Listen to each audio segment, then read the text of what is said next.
네, 4.7 재보궐 선거 이후 정치권에는 후폭풍이 거셉니다. 참패 성적표를 받아든 더불어민주당은 당 쇄신책 논의에 부심하고 있는데요. 네, 오늘 원내대표 경선에 출마한 윤호중, 박완주 의원이 첫 토론회를 가집니다. 국회 취재기자 연결합니다. 장보경 기자. 네, 오늘 아침엔 더불어민주당 3선 의원들이 모였습니다. 초선과 재선들이 모임 회동으로 쇄신론에 불을 붙이고 있는데 3선들도 가세한 겁니다.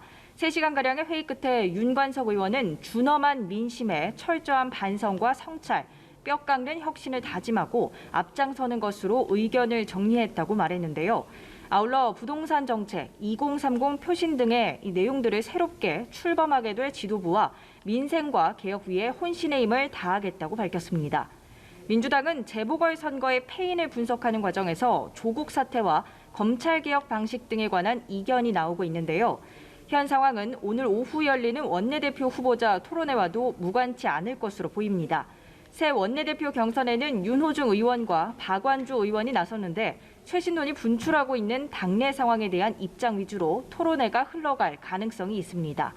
윤 의원은 출마 선언 회견에서 조국 사태에 대한 입장을 질문받자 1년 반 이전에 있었던 일에 대해 개인적 평가는 하지 않겠다고 답했고, 박 의원은 오늘 라디오에서 평가하고 반성하는 부분에 있어서는 성역 없이 해야 한다고 언급했습니다. 네, 반면 이번 재보선에서 승리를 거머쥔 국민의힘의 상황도 알아보겠습니다. 차기 당권을 둘러싼 경쟁이 본격적으로 시작되는 분위기라고요? 네, 재보선 승리를 거머쥔 국민의힘은 내부에서 차기 당권을 둘러싼 경쟁이 가열되고 있는 모습입니다.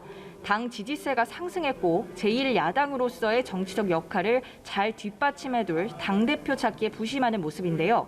최다선인 주호영 당대표 권한대행과 정진석 의원이 현재 가장 유력한 당권 주자군으로 꼽히지만 당대표 다선 단일화 여부를 놓고 협상의 여지가 남아 있습니다. 이 가운데서 초선들도 이참에 새바람을 보이자며 당대표에 대한 의지를 숨기지 않고 있고 일각에서 김종인 재추대론도 사그라들지 않고 있습니다. 국민의힘은 오늘 아침 회의에서 선거를 통해 거대한 민심이 분출됐지만 대통령과 민주당이 민심의 뜻을 제대로 모르는 것 같다고 공세를 폈는데요.